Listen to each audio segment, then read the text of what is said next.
everybody, and welcome to the Business Renewables Centre Australia's Buying Power webinar series. Thanks for joining us today. We have a great session prepared for you.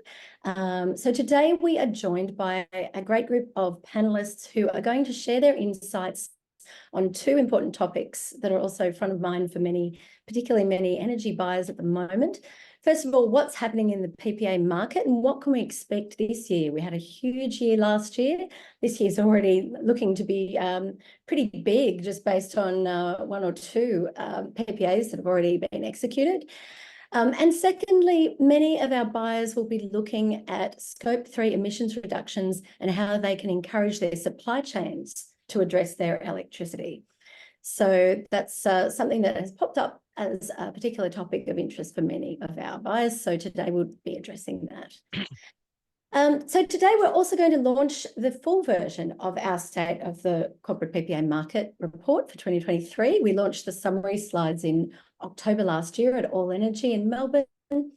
So from today, you'll be able to jump online at our website and download that full report. So I'm going to introduce the speakers in just a minute, but just to let you know that today's session will be recorded for the benefit of those who are unable to actually attend, and it will form part of our industry knowledge bank, which is located on our website under events and training. So if you need to find it, that's where it'll be. We're going to have time for questions at the end, for audience questions, so note those down. We do sometimes have the ability to answer some of those in the chat, so feel free to enter them into the chat or save them for the end. That's also an effective way of doing that. So just jumping to the next screen there, Alex. So before we get started, I'd like to acknowledge the traditional custodians of the lands on which we all meet today on the various lands. Australian and overseas as well. It's certainly one of our panellists here is joining from Singapore. And for us here in Sydney, it's the Gadigal people of the Eora Nation. And we are having an extremely hot day today in Sydney. So if you're not in air conditioning, using some of that electricity that we're going to be talking about, then I feel a bit bad for you because it's very, very hot. Moving forward. So just on the next slide there, just a little bit about us in case you are not familiar with the BRC-A and this is your first webinar.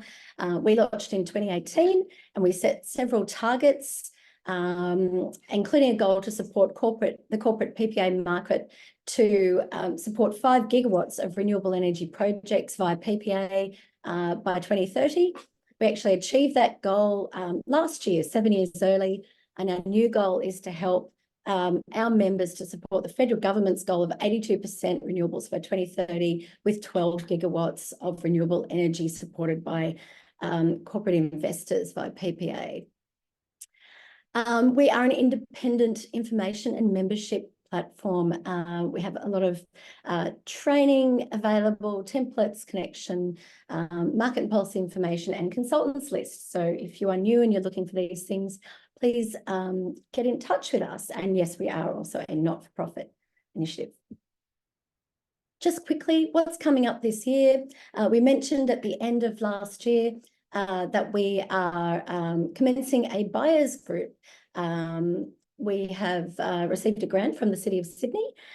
We're not going to be doing consultancy, so don't be concerned about that. What we will be doing is helping to support the formation in the early stages and education of corporate buyers interested in purchasing together for greater buying power and greater impact.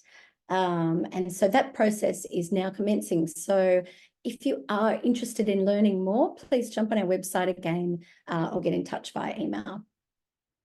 We are also very excited to announce that we are now going to be providing renewable energy purchasing support through introductory sessions and training bootcamp in the Hunter and New England renewable energy zones, just as we commenced for the Central West of Rana last year. So that's very exciting. We will likely be holding our first boot camp in Newcastle in the first half of this year, maybe around about April. So if you're interested, maybe Just flag that in your diaries. And again, feel free to get in touch for more information. I won't go on and on. This slide covers a bunch of other things that we are doing this year. Feel free to have a look at it when you have a look at the recording. But today, of course, we launched this full report, and next month we'll be launching our Meeting Your Sustainability Targets with Renewable Energy Guide, or fact sheet, that has been now reviewed by our market advisory panel and is now being reviewed by the initiatives. Things like, so essentially answering the question of how does my renewable energy procurement and the type that I've gone for meet the requirements of 5 different initiatives: Science-Based Targets Initiative, RE100, Climate Active, and Neighbours REI. So without hanging about and talking a bit more about what we do, I'll move straight into it because we don't want to run out of time. And so today we have 4 panelists to help us understand these 2 topics better. So in no particular order, firstly, I'd like to introduce, and if we want to give a wave, Lisa Zembrodt. Lisa is Principal and Senior Director at Schneider Electric. Lisa has extensive career experience advising organisations on energy and sustainability issues for nearly 2 decades. Lisa is a trusted advisor of many of Australia's large companies, and she has forecast global energy and renewable energy markets, procured and traded energy and renewables in major markets around the world, and joins us today from Singapore. Also joining us today is Asta Suyono. Asta is Director of Energy Markets and PPAs at renewable energy project developer Lightsource BP. Lightsource BP, you might know, has contracted a number of large projects and large offtakes with companies like Telstra, Orica, Mars, and Lion Breweries, which we've featured previously. Lisa has over 2 decades of experience across banking and providing hedging solutions to large commodity producers. Asta's specialty includes optimising the balance between long-term PPAs and active short-term hedging in electricity and environmental markets. So some really great expertise there. Today, our energy buyer representative is someone who many of you will know to be a leader in the climate and energy space, Kai Mantovanni, if you want to give a wave. Kai is currently Principal of Climate and Sustainability Project at IAG's Group Sustainability and Climate Action Team, and he has over 10 years of experience in the private sector and clean energy and carbon industry. So Kai is going to tell us a little bit about his supply chain engagement initiative at IAG, which will be of interest to many of you, I'm sure. But first up today, our BRC-A Technical Director and Research Director in Industry Professor at ISF, Chris Briggs, is going to spend about 10 minutes just taking us through some of the salient points from the latest State of the Market report that, as I mentioned, we're releasing today in full. We'll then ask some of our panellists questions about the market and their interpretation of these trends and other trends they've been observing. Then we'll switch our focus to supply chain PPAs and hear more about what's happening in that market. So now I'll hand over to Chris. Next slide. Thanks, Alex. Thanks, Jackie. Yeah, so today we're releasing, I think it's our 5th annual State of the Market report, in which we profile the corporate PPA market, try to bring out some of the key issues and perspectives and identify some of the key and emerging trends. Each year we do an industry survey to get the views and perspectives of buyers, of the service providers, retailers and developers. We also maintain a project database, and we also use some stakeholder input to inform this report. In particular, we have a market advisory panel who reviews earlier versions and gives us input. And so out of that, I'm going to give you a quick summary of some of what's in the report. It goes into a lot more detail, but I'm going to pull out some of the key trends. Next slide. So key features. First of all, it was another record year in terms of deal volumes. Beneath that surface, though, it was quite a challenging market. And we'll see that as reflected in a few areas, relatively few PPAs with new projects for the second year running, and a market in which it really seemed to rely on experienced buyers who are able to navigate some of the complexities. And Queensland has really stood out now as the leading state for corporate PPAs. Some of the key drivers, net zero and ESG commitments, continue to be the primary driver for PPA buyer demand. We observed probably for the first time that it was something of a seller's market where there really was a shortage of supply relative to buyer demand. And in this year's survey, we also picked out some different trends from previous years where we looked at LGC strategies in the context of a quite high price market and some of the emerging trends on growth with PPAs with storage and firming. Next slide. So there's the headline result. You can see that overall there was around about 1,700 megawatts of deal capacity negotiated through corporate PPAs. With fourth year running, it's been a gigawatt or larger. And we can announce that this year record has already been broken this year because Rio Tinto has signed a 1.1 gigawatt PPA with a wind farm and a solar farm, and Equinix has negotiated a 150 megawatt PPA with Golden Plains wind farm as well. So we're already up to almost 2.5 gigawatts for this year. So the graph is going to keep going up. But as I say, one of the notable trends was how many, around 3/4 of the deal volume were buyers who had already made the PPA before. And so you can see BHP came back for their 6th, Telstra for their 5th, Wesfarmers for a 2nd PPA, Lion for a 2nd, NBN for a 2nd, and so on. There were some new buyers, some household names there like Arnott's, Optus, Boral, and CSL, but it was definitely a market in which it was dominated by the experienced buyers. We saw our first PPA with a hydrogen project. Fortescue Metals signed a 230 megawatt PPA with a solar farm in Queensland for its facility slated to open in coming years. And we saw some interesting innovations where IKEA bought 3 solar farms as an alternative model to PPAs. So that's the headline result. And let's dig in a little bit further underneath. Next slide. So as I say, Queensland is clearly the leading state, and this is going to look even more impressive next year because there's already 2.2 gigawatts of capacity in Queensland for this year.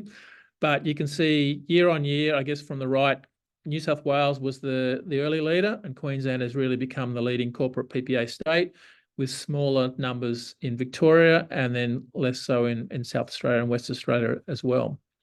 Next slide. In our industry survey, I guess there's real consistency in the responses from buyers. Year in, year out, we say, what is the primary driver for you, your interest in a PPA? And you can see the bars are pretty consistent across each of the answers. Number one is greenhouse emissions or renewable energy targets. When you add CSR goals and reputation, then you get to around 2/3 of buyers. So 2/3 of buyers are doing it for a non-price reason. And then the remainder are pretty evenly split between those who say they're looking for a lower price or those who are looking for a price certainty. It's important to note that when buyers actually evaluate the PPA, they nominate financial factors as number one, but the driver for them coming into it are sustainability factors. And that's, I guess, an important level of consistency across our volatile market. Next slide. As I say, was something of a seller's market where buyer demand, particularly driven by 2025 and 2030 targets, is underpinning strong interest. And for reasons that most people will know, transmission constraints, planning issues, and so on, we haven't had the supply of projects to keep up. And some of those constraints have become particularly acute, such as wind farms in New South Wales. So there was definitely some consequences of that rippling through the market. There was a lot of competition amongst buyers of projects. There are reports of developers conducting tenders unlike the usual buyer RFT process and shopping around their project, and some flow-ons for prices and terms of PPAs. Next slide. Again, we had a relatively low volume of PPAs with new projects. Last year, I think there was one, and this year we had a handful. They were larger. So in fact, when you look at the contracted volume, it's not too out of whack, like it's just under 30% with new projects. But nonetheless, it's still the underlying issue is there that we haven't seen a lot of PPAs with new projects in the last couple of years relative to earlier years, reflecting some of those factors we've talked about. Next slide. It's still quite diversified across buyer sides. So the different color bars represent the number of deals by size. Yellow are the small, and at the other end over 100 megawatts, brown. So you can see 2023 quite even split. But if we look at the deal volumes in the next slide, there's a notable concentration where more and more of the bigger deals are accounting for more and more of the volume. And certainly a harder market for the smaller buyers to find options in because of the less supply that's uncontracted. Next slide. One thing we keep asking buyers is how they rate the process in terms of difficulty, the transaction costs, how long it took. And I guess across a variety of indicators, it's suggesting that maybe PPAs are getting a little bit easier. You wouldn't say they're cookie cutter by any means. But if you look at, say, the right-hand bar on the duration chart, 2 years, you can see the yellow is much lower than earlier years, same in 18 to 24 months. And there's more taking 12 to 18 months or 6 to 12 months.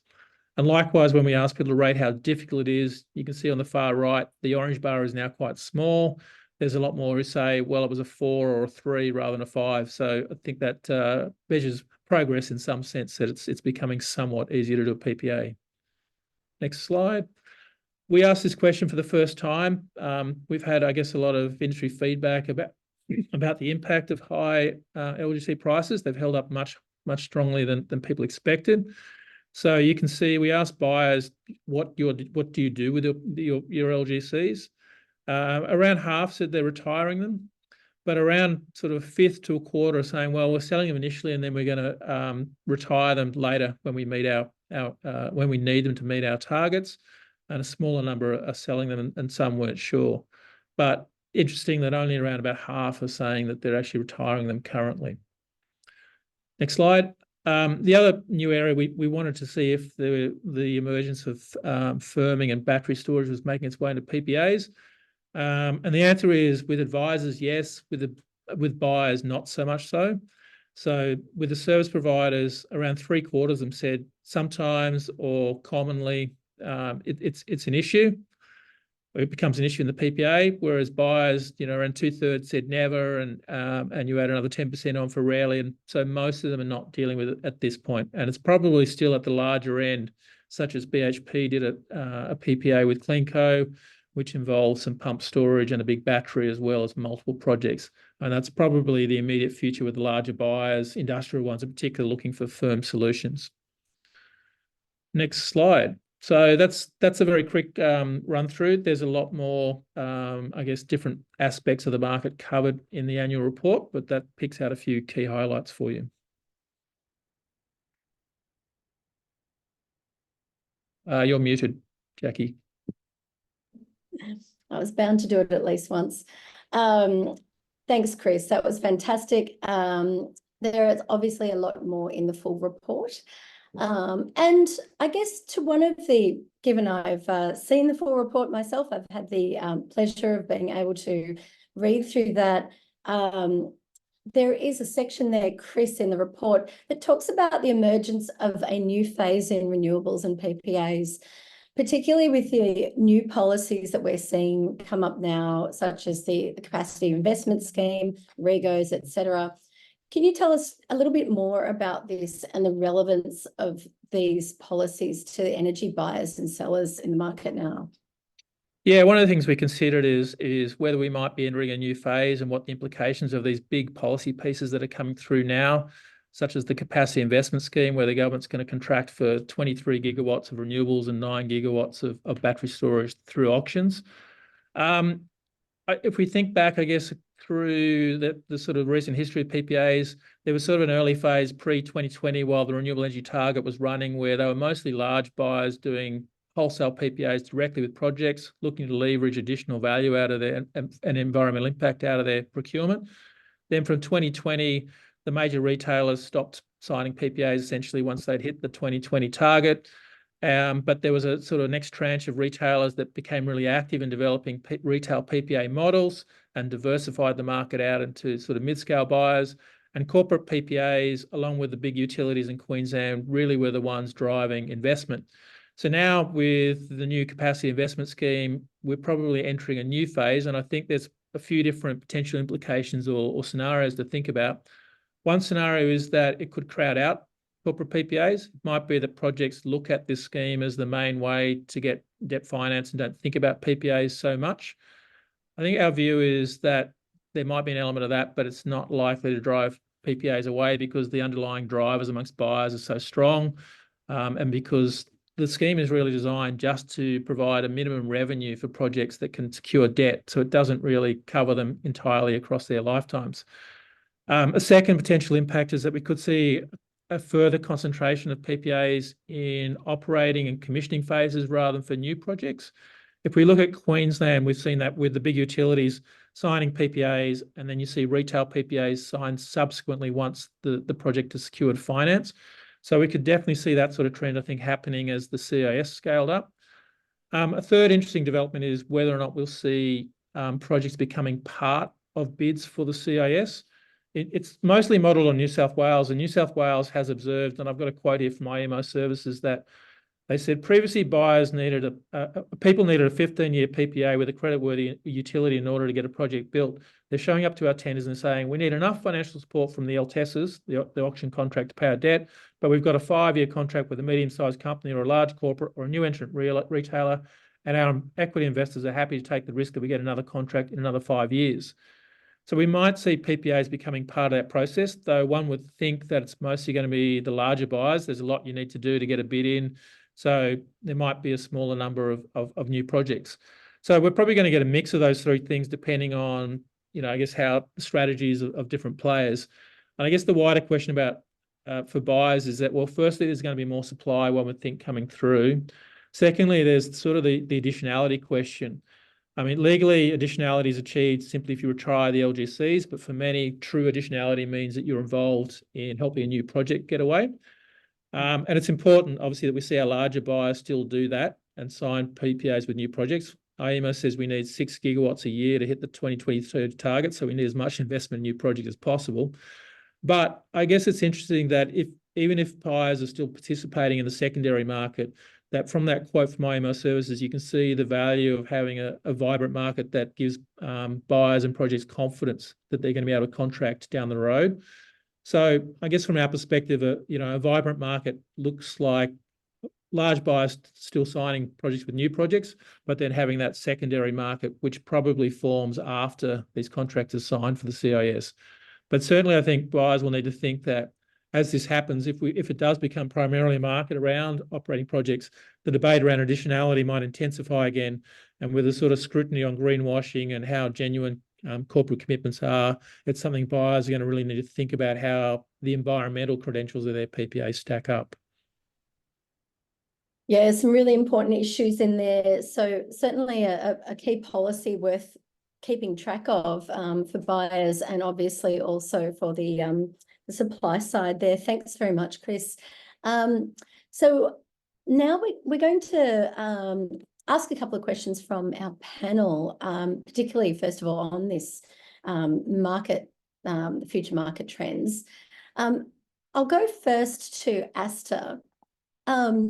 Asta, as a developer, what are the key challenges and opportunities that developers like Lightsource BP in the current market are facing, and how are you approaching these?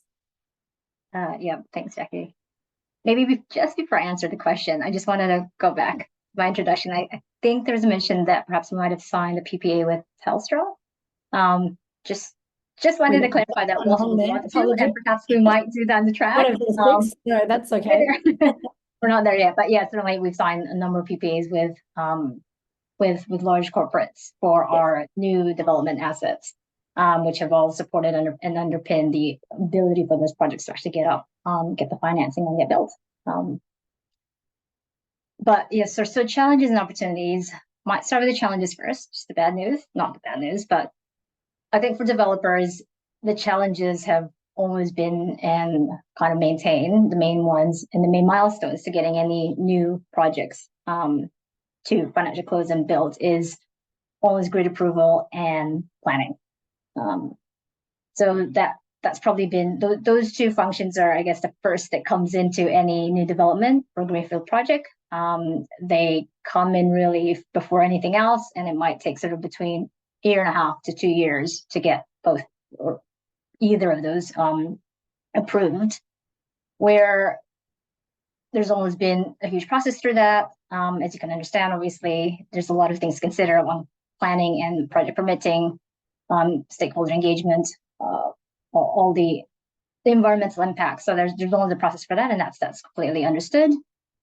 We found, I guess, in more recent times that process has taken a little bit longer than it may have, and that's probably, I guess, a combination of there's being a lot more projects coming through, a lot more processes that has to be done, and then as more and more projects come on board as well, there's more considerations, there's more of the impacts on that as the environment becomes and community becomes more impacted. And the same with grid.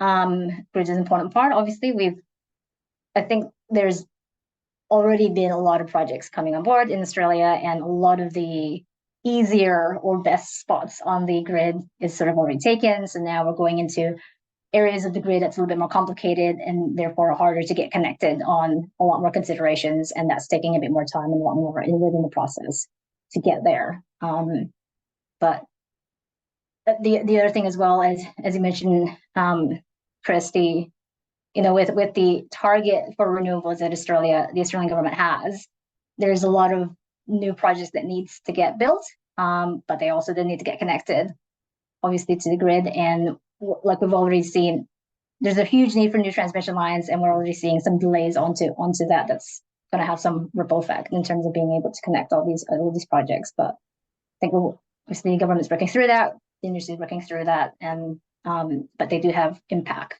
I guess, in being able to actually bring these projects online. The other parts, I guess, in terms of costs for projects, there's ups and downs. We've probably seen perhaps some savings in some parts of the cost structure, but on the other hand, we've had debt cost rising as well. So for project developers that rely on project financing along with equity to be able to finance the build of the projects, as we're all quite painfully aware, the interest rates have gone up over the past sort of 12 months, and that's really put an increase to the cost of financing as well for projects, and then the exchange rate as well, because a lot of the supplies are purchased from overseas and paid in foreign currency. But it's not all doom and gloom. There's a lot of opportunities, obviously, for renewable industry, and I think the current state of the market and policy is probably that's most positive and conducive to be supporting renewables and the introduction of new renewable assets. So we certainly see a lot of opportunity there, and at the moment, I think it's a really good time to be a renewable developer as well. There's certainly opportunities there, not just for the generation, certainly storage as well, and looking at what kind of solutions can be provided when you match a renewable generation with storage assets. Thanks, Asta. And Asta, obviously, you're operating in several states there. How do you see the state and federal government policies affecting how you operate? I guess a little bit back to that question that Chris mentioned before.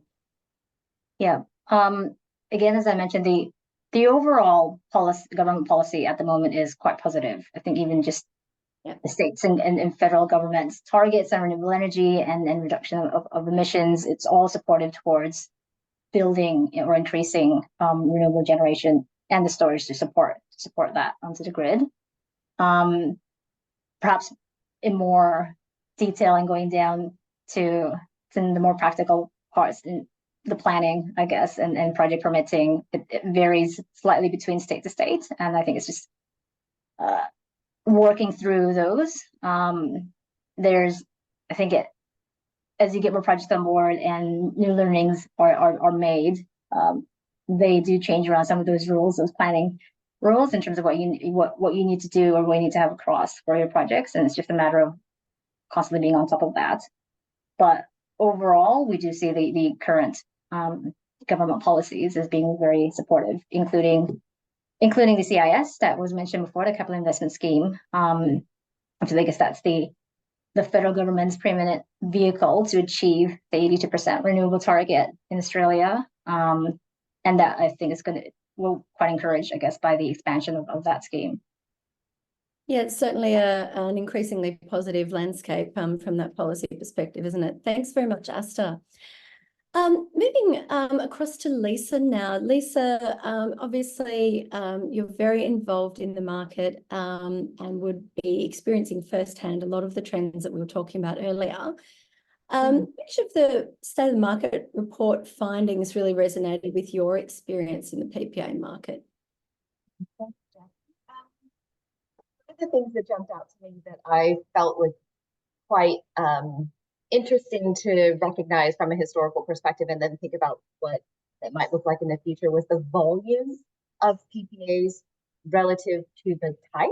So you saw in the graph that there's a lot of retail PPAs being done, but the volume of those is overshadowed by the volume of which. And that's because we've got those really big, like the ones that you mentioned at the beginning with the newest PPAs that have just been announced that are really quite large.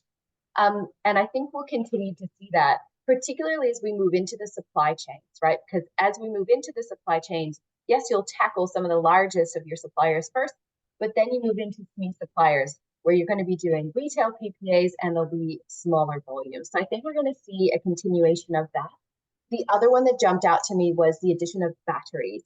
And this jumped out to me because, you know, even just a couple of weeks ago, what we saw in Victoria with the outage, it really highlights the advantage of having on-site generation, whether it's solar or, well, hopefully just solar, no others that I shall not say. But the batteries become this really good way to ensure that you still have what you need, particularly for critical facilities. So hospitals, supermarkets, these things that have to continue running during an outage. So that was the other one that jumped out to me as another that should continue.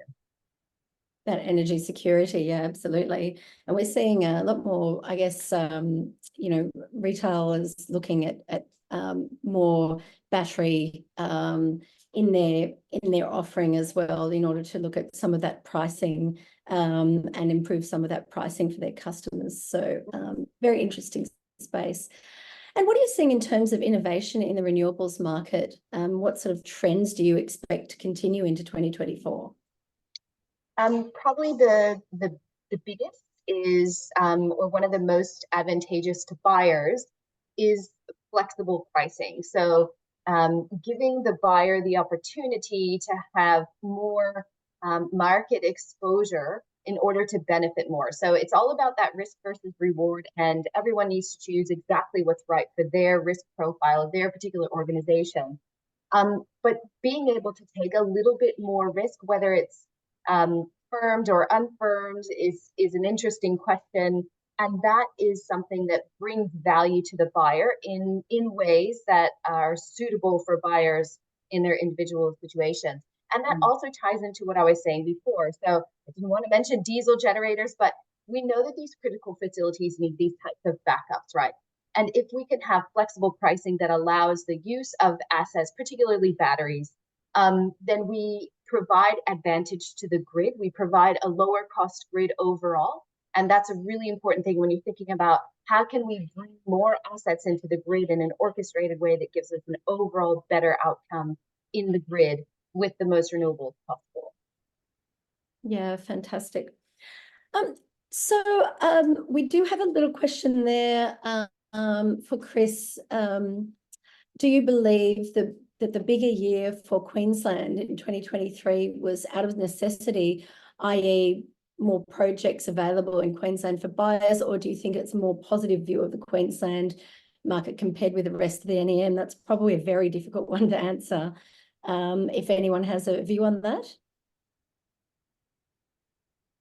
I'll go in if no one's going to answer. I mean, I think they're a bit linked, that Queensland does seem to have worked quite well to unlock their renewables, the model of the big utilities signing foundational agreements and then retail PPAs following on.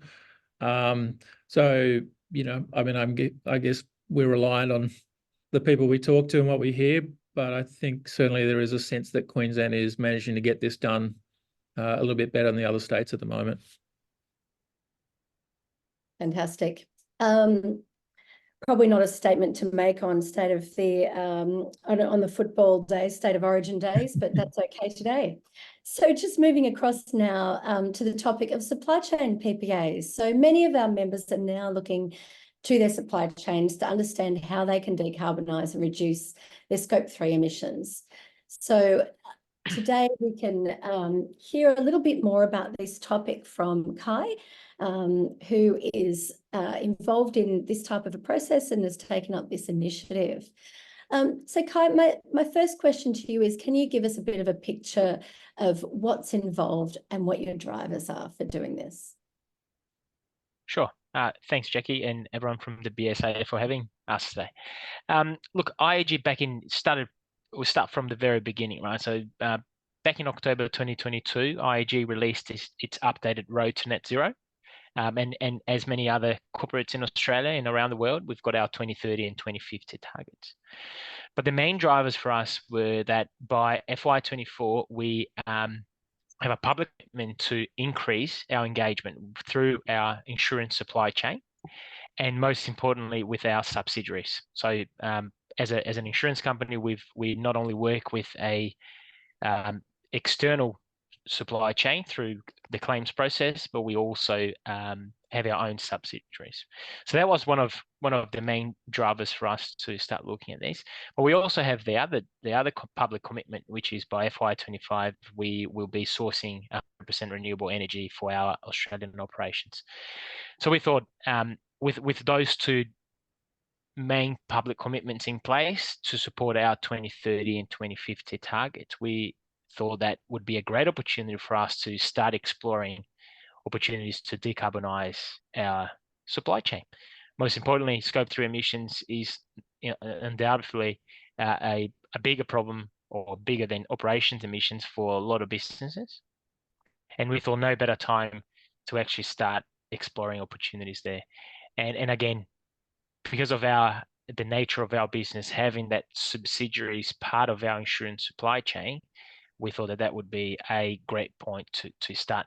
So lots of parts of the business are involved, all the way through our own internal procurement, legal, external partners such as Schneider. We've appointed Schneider to support us throughout this exploration process, and many others. And that is also across Australia and New Zealand, I should say. In New Zealand, it's a similar sort of arrangement where we have subsidiaries in our insurance supply chain. Yeah, it's a really fantastic initiative. And obviously it wouldn't be absolutely an easy process either. Lots of getting people on the same page and getting those goals aligned. So what would you recommend to companies who are looking at engaging with their supply chains on renewable energy purchasing, particularly via PPA? Yeah, certainly lots of challenges. And I was reflecting on Chris's slide around timing to get PPAs across the line. And I remember myself going to my first workshop with the BRC-A back, I suppose, 18 months ago. We were talking about the same thing, how long it would take.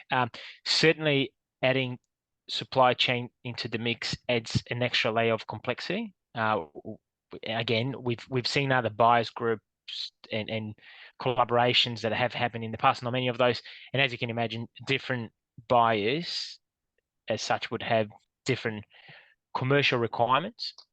They would have different understanding of energy and the energy market. So what we also hoped to offer throughout this process is expert knowledge at an accessible entry point, instead of having to engage multiple individual, to Lisa's point, lots of smaller suppliers in that supply chain. So I would certainly say that the main point is that sort of capability uplift. That's certainly one of the key points for us, that we've spent a lot of time to take them in a journey and explain the actual energy market, but also don't make it too complicated, because ultimately the underlying nature of a PPA is that you're contracting electricity, right? So sometimes people go, because we're talking about different things such as, PPA, it's more of a new term, and LGCs and others, it may kind of get people to start thinking about all the other risks associated, which is true, but simplifying as well, it's probably not a bad idea in terms of saying it's still underlying contracting. Your electricity, you're going to similar contractual terms. The difference is you actually add the required renewable energy certificates to actually being able to make that claim. And really what we found as well throughout our business is that commercial outcome. And I understand, again, reflecting on Chris on the actual survey, although businesses are not necessarily choosing to go with PPAs because of a price point, certainly making sure that the business case stacks up is fairly important. In the case of a supply chain in an insurance business, you are dealing with lots of SMEs, and as you would imagine, they are very concerned with their bottom line, right? So making sure that you've got that very clear and to some level of detail to make sure that people understand that they are actually getting, and that was the case for us. And when we're exploring these the options in the market, the reality is we're actually able to come up with a delivering commercial outcomes as well as delivering on our commitments. Certainly helps when you're trying to keep everyone on the same page, doesn't it? And I think that capability uplift aspect in those sort of early stages and probably ongoing is very important. And so I guess, you know, having that support then from Schneider has been really, really important to your process and probably still is. And so, Lisa, can you tell us what from your perspective, some of the challenges you might have seen from this process or other processes around this supply chain model and how they can be managed, I guess, building on some of those solutions that Kai's mentioned there? I'll probably speak a bit more generally rather than speak specific to that process. But essentially what Kai's mentioned around education level, what happens when you deal with a wide group of stakeholders is a very diverse knowledge level.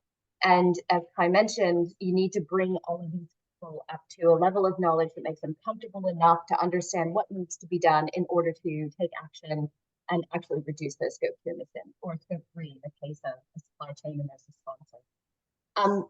The tricky thing about that is not just the scale, but also the speed, because you need to educate a lot of people, but you also need to do it relatively quickly. So being quite efficient, using digital tools, these types of things are really critical, particularly if we're going to roll out to as many companies in Australia as possible an education level that needs to be achieved in order to move forward with renewables throughout the grid. The other one that comes to mind for me is as we move from supply chain renewable initiatives and more towards supply chain decarbonization, where we're also thinking about the scope 1 of our suppliers, you really get into this situation where you need to think about what's the type of business, right? So suddenly it becomes far more complex, because what's actually happening on site for the individual suppliers in your supply chain can be incredibly different. So how they will address their scope 1 will be incredibly different. So suddenly you blow out the education requirements by quite a bit.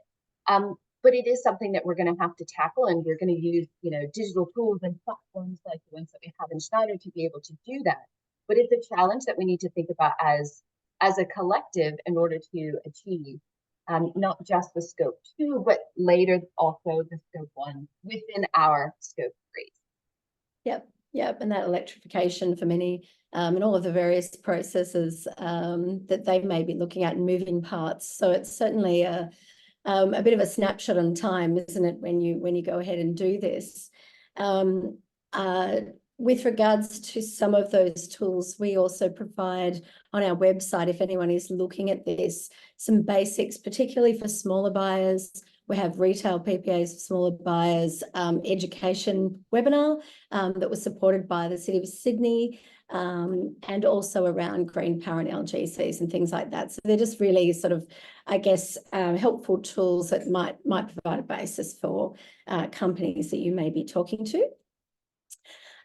So that was very helpful. Thank you all very much. We'll go to questions in a minute. But just before we do, I guess I have one, it's the start of the year. it's a great time for businesses to be looking at what they're going to be doing this year and thinking about some of those goals. It's already February, frighteningly. And so I guess, can you recommend what's one thing that you would recommend companies, buyers or sellers, should do in 2024 when it comes to renewable energy? I'm going to let you just jump in here. I won't pick on anyone. I'm fastest with the mute button. Great. So maybe I'll go first. For me, it's a lot about making sure you've got your strategy set first. Understanding what you're going to do, when you do it, how you're going to do it, and who do you need involved in those steps in order to get the actions done.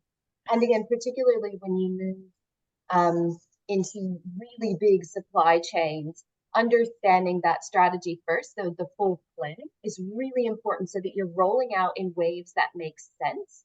Otherwise, you end up, if you don't start with a good plan or strategy, you end up wasting time and resources. And I don't know about you, but I just don't feel like as a collective, we've got a whole bunch of time to waste. So making sure you've got that strategy first is front of mind for me. And certainly the time taken is an obvious, put off for some organizations with regards to these processes. So getting that as quick as possible, absolutely. Sorry, I jumped in there, Kai. I was just going to say, echoing Lisa's point, we did spend a lot of time, as Lisa knows, working out our internal strategy. So making sure that we had a early buy-in from stakeholders, and that sort of early strategy was approved. Certainly goes without saying, the external disclosures and other requirements, regulatory pressures would certainly drive. So I would strongly advise for businesses out there making sure that they understand what those are. So then you can actually create that link between the move to 100% renewable energy to the requirements and the regulatory requirements, just a better hook. But also as well, identify, which was something that for us we kind of knew, but probably a bit of a lesson learned there, is identify a business sponsor who is going to be the one sponsoring that project from day one. And you may have different layers depending on the complexity of your business. In our case, we've got a property, supply chain, procurement, so lots of different ones, but you got to have one that will be part of the journey all the way, and is the one that's going to take up for final sign off, and keep them updated, obviously, to Lisa's point. That's great, Kai. And we talk in our guides about having a deal champion, and as you say, a champion or a key driver in each of those functions within the business can be really important for getting that to happen. Asta, your thoughts for the year? Following on from that, once you've recognized and set your strategy, get a business sponsor, I think as well, start to sort of think about as well, outside of the more traditional PPAs, with storage, more and more storage coming on, what kind of different approaches, I guess, that you can look at in terms of managing your overall energy position as well, particularly if you're a larger organization that sort of manages your energy exposure a bit more actively. What other kind of products, I guess, or services or structures could you consider beyond just the traditional PPA? Not that I'm saying don't do PPAs. We are definitely still doing PPAs as well for our development assets and some of our operatings. But just with more and more storage coming onto the market and incorporating the two between generation and storage, I think there's a lot more or different types of innovation that will start happening in the market. And somewhat the beginning of that, I guess. But we're sort of quite interested in and exciting to see how for our own portfolio as well, being able to combine the expertise we've had very much in solar with the development of our battery and storage assets, and how that can better support, I guess, customer needs. Yeah, fantastic. So keep in mind that opportunity for storage. So We might move now to questions from the audience. We've answered a couple there in the Q&A, but I guess now we'll just open it up to the group if you'd like to ask any questions there in the chat. Maybe while we're waiting, we could pick up on Yes. one of the questions in Anya was asking whether there are other criteria emerging in PPAs. I guess it'd be interesting to hear from the panel whether they've seen other social criteria like jobs or economic development or, you know, anything else, I guess, outside the normal financial stuff emerging in their PPA dealings. Maybe Lisa in particular, I guess you're working across a range of deals. Actually, what comes to mind immediately for me is actually when we think about what volume we want for PPA. So we know a number of companies now are thinking about the scope to essentially that result as employees work from home. And that actually is something that we did not think about, you know, in 2016, 2017, it just wasn't a thing to think about, oh, you know, the electricity that the employees are consuming as a result of working from home. So I think that's something that's a new criteria in terms of how you would decide what volume you got to market for. So yes, that's what comes to mind for me. I guess other criteria, particularly, you know, that we're starting to see potentially emerging. There's a little bit of it in the LTESs is around the you know, the community benefit sharing and the social license to operate in particular areas. So it's a topic that we're probably going to pick up either in our next or subsequent webinar, that in the First Nations topic. And also that sort of staff engagement element that you mentioned there, Lisa, all really important aspects of or becoming increasingly more important among the corporates that we're talking to. So that's great. And I think, do we have another question pop through now, I think? Yes. Any reflections on supply chain PPA where suppliers are in all different states of Australia, not in New South Wales, for instance? Would anyone like to talk to that piece? I'll have a crack. Our case was exactly that, right? So our the exploration that we're doing in that space certainly includes sites that are all across. We've exploring different structures, right? Mainly due to the size of our load. It's looking like that a retail PPA is the most suitable, and certainly with that, then you fall back on the retailer to be able to provide asset linkage if required, if that's part of your requirement, but also being able to cater for different states. One of the things that we couldn't do just for our own operations in Australia, so our scope 2 are sites in a WA, for instance, WA and NT. And those were complemented by LGCs. So we're looking at it's a bit of a mixed structure really to cater for a multi-state kind of PPA. A little bit will be direct asset linkage. Some others will be asset linkage with some of the retailers' portfolio in different states, and on top of that, topping up with a LGCs. Yeah, that's right. And so, of course, when you have retailers involved that are operating across multiple states, they're able to manage that basis risk between the states, and they're able to manage multi-state PPA.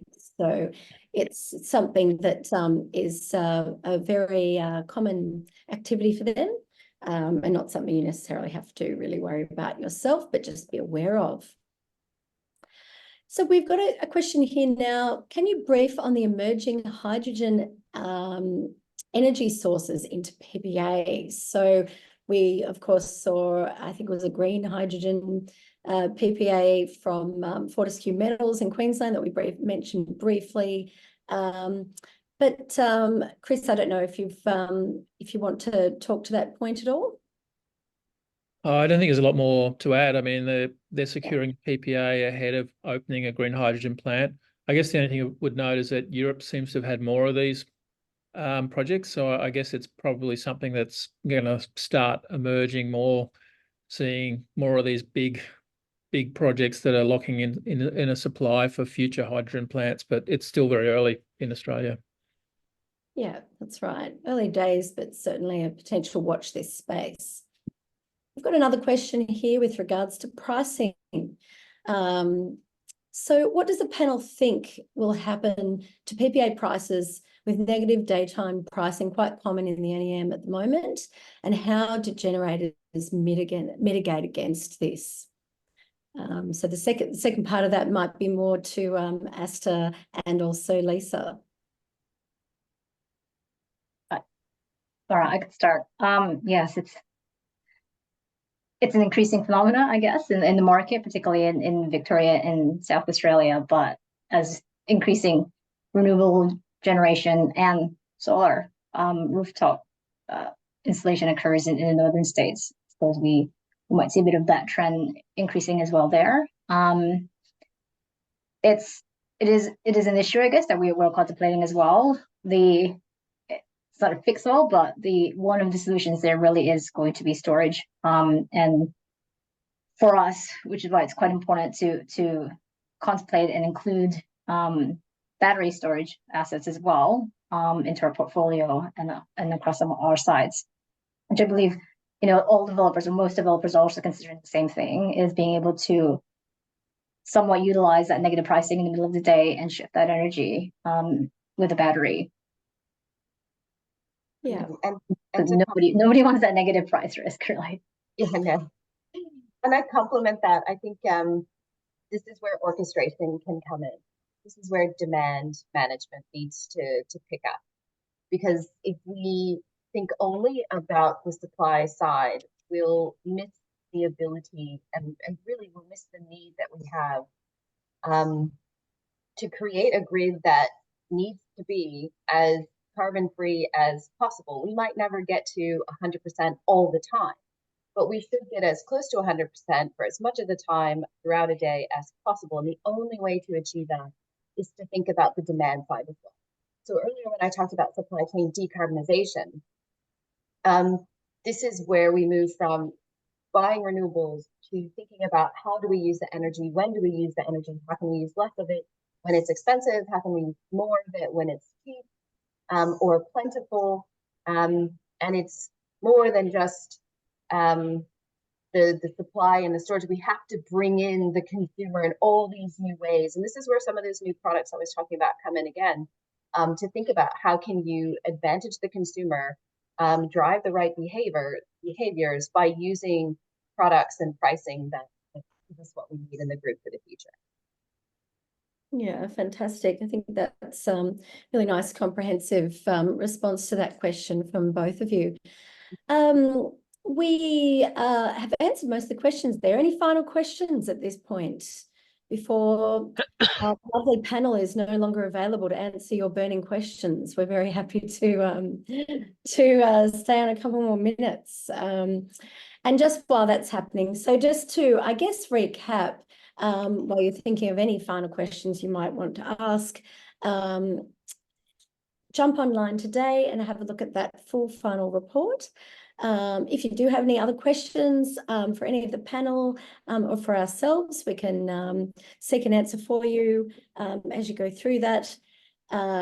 We've have a look online also at our buyers group that we're commencing very shortly, and also the boot camps that are coming up soon.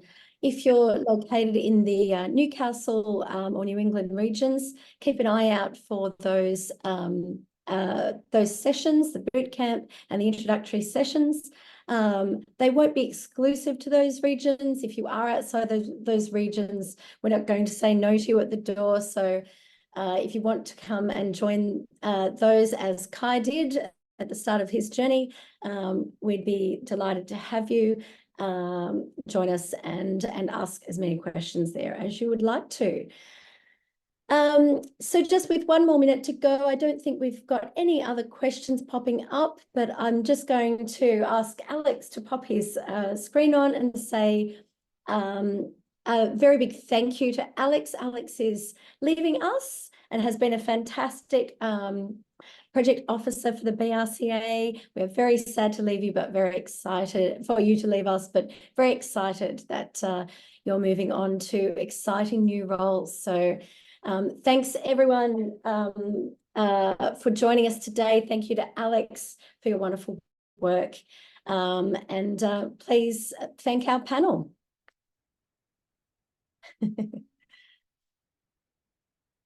Wonderful. Thanks, All right. Jackie. Thanks, everybody. Thanks, Thank you. Jackie. Thanks, everyone. Thanks, See you BRC-A. later. Bye. Bye. And bye.